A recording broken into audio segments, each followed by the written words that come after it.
Bonjour les amis, aujourd'hui on va faire la récolte de nos bananiers plantains. Enfin, encore une récolte comme tant d'autres. Vous voyez, ce n'est pas mystérieux, c'est pas un mystère, c'est pas un événement, mais c'est plutôt un processus. Vous savez ce que c'est qu'un événement, non? L'événement c'est quoi? J'ai gagné au Chelsea. Je suis d'accord, je suis fier. Je dis youpi. Je suis héritier. Peut-être mon parent a m'a légué. C'est un bien. Je dis youpi. Je suis fier. Je suis content. Là, ce sont les événements. Ça veut dire que je ne peux pas contrôler ça. Ça m'a surpris. Maintenant, quand ça concerne les finances, quand ces événements arrivent, est-ce que je suis prêt à pouvoir gérer ces finances-là? Là, c'est une chose. Est-ce que si j'ai gagné 50 millions au loto, est-ce que mon cerveau, ma mémoire, mon mindset est financièrement intelligent pour gérer 50 millions? Ça, c'est la question qu'on se pose quand on a ces 50 millions ou quand on nous a légué un héritage d'une certaine valeur. C'est pourquoi vous allez voir la plupart des héritiers, la plupart de ceux qui gagnent le loto, la plupart des footballeurs professionnels gagnent des millions, mais ne prennent que 2 à 3 ans pour tout les remettre à leurs propriétaires. Les propriétaires, c'est qui, les amis? Les propriétaires, c'est les gens comme nous, comme moi et vous, qui avez vu cette vidéo, qui dit que la richesse n'est pas un événement. La richesse est un processus, les amis. Un processus. On a planté le plantain. On a planté cette plantation il y a 1 an. On a galéré, on a taffé nuit et jour. On passait les jours où on ne mangeait pas bien. On passait les jours où on ne parvenait pas à mieux à répondre favorablement ou à supporter certains besoins de la famille. Parce on a eu un processus, parce qu'on est en train de faire quelque chose. Voilà ça qui est en train de venir, qui est en train d'arriver. Ça vient le plantain qu'on récolte là aujourd'hui. Donc, nous on va prendre l'argent de ceux qui ne savent pas utiliser intelligemment. Donc la richesse n'est pas un événement. La richesse, c'est un processus. Aujourd'hui, on commence avec 2 hectares. Demain, qui sait avec le nombre d'hectares qu'on va finir, les amis. Vous voyez? Donc, je prends la peine de vous expliquer. Je sais que vous savez déjà tout ça.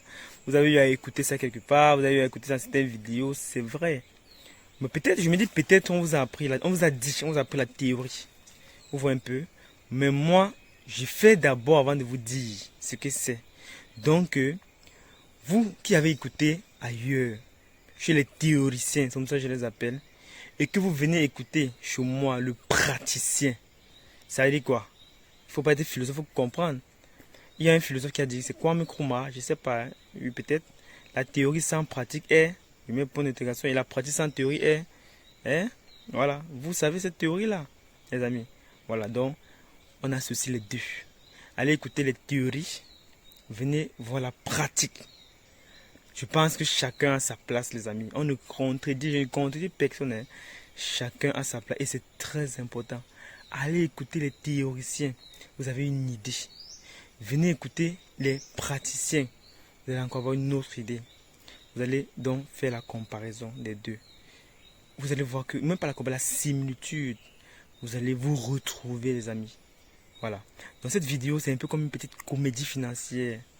Mais la richesse est un processus. Il faudrait que, quand on vous appelle, vous vous demandez comment tu as fait pour arriver là. Tu parviens à expliquer.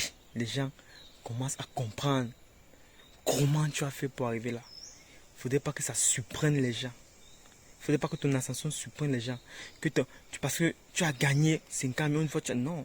Tu peux même bien gagner 50 millions, mais quand tu as un esprit de financement intelligent, tu exploites ça intelligemment.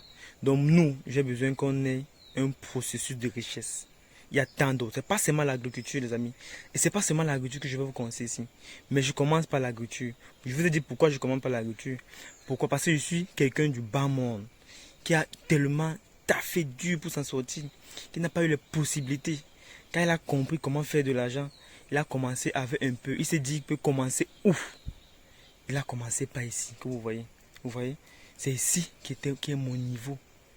Si je partais essayer avec mes petites économies que j'avais là, je partais essayer dans le bâtiment, les amis. Oh là là, c'est que je n'ai même pas réussi à chaîner ce bâtiment. Ça va me prendre combien de temps? Je devais rester sur place pendant combien de temps? Oh, quand je commence avec mes petits plantains, mes petits poivres, mes petits macabos, mes petits papayes, par effet boule de neige, ces actifs-là vont devenir des actifs colossaux qui vont porter ces maisons-là en un claque de doigts. J'espère que vous avez compris, les amis. Voilà, je vous aime bien. Bon, on va faire un tour dans la vidéo. Et dans la plantation, vous allez voir. Je vais vous montrer. Nous sommes fait la récolte. Je suis fier d'avoir passé la récolte. Vous savez, quand c'est la récolte, on est fier, on est fier. Pourquoi? On est fier parce que l'argent vient. L'argent ne sort pas. Ça entre. Vous avez vu qui quand l'argent entre, il n'est pas fier? Personne. Quand l'argent, on doit sourire. Enfin, l'argent, c'est... Tout le monde agit à les émotions quand ça concerne l'argent. C'est pourquoi beaucoup de gens plongent. Donc, mais nous-mêmes aussi, on plonge souvent parfois parce que quand l'argent entre là, on doit un peu sourire. Donc, c'est pourquoi je suis un peu gai aujourd'hui. On va faire un tour en plantation, vous allez voir. Cet argent-là est destiné à faire quoi? Vous savez ce que cet argent est destiné à faire, non, les amis? Pourquoi? Parce que moi, j'ai structuré mes investissements de telle sorte que quand l'argent vient, je vous montre où ça part. Cet argent, je vais prendre ça. Je vais mettre ça dans le poivre. Vous voyez? Parce que le poivre est une ressource, est comme un crédit pour moi pour le moment. Le poivre est une dette. Parce que ça ne m'apporte pas de l'argent. Ça me fait juste sortir de l'argent. Bon, comme le poivre me fait juste sortir de l'argent, c'est un gros problème. Ouais, c'est un gros problème financier. Problème financier qui est que quoi? Qui est que c'est comme si j'avais un crédit à la banque. Donc chaque mois, j'ai un amortissement qui doit sortir.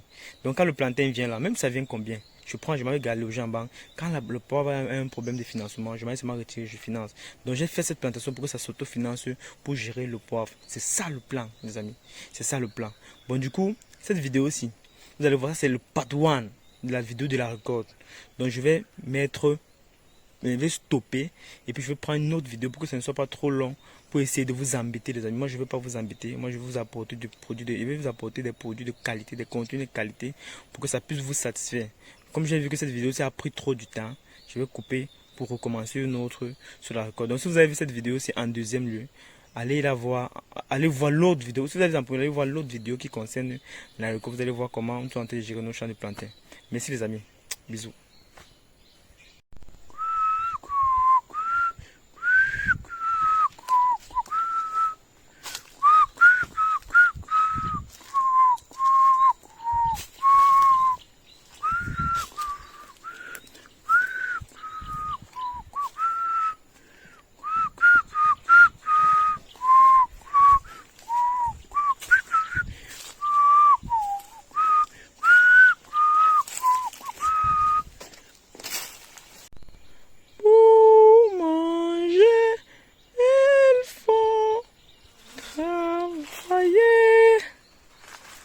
Les paresseux n'ont pas droit au pain plus fort.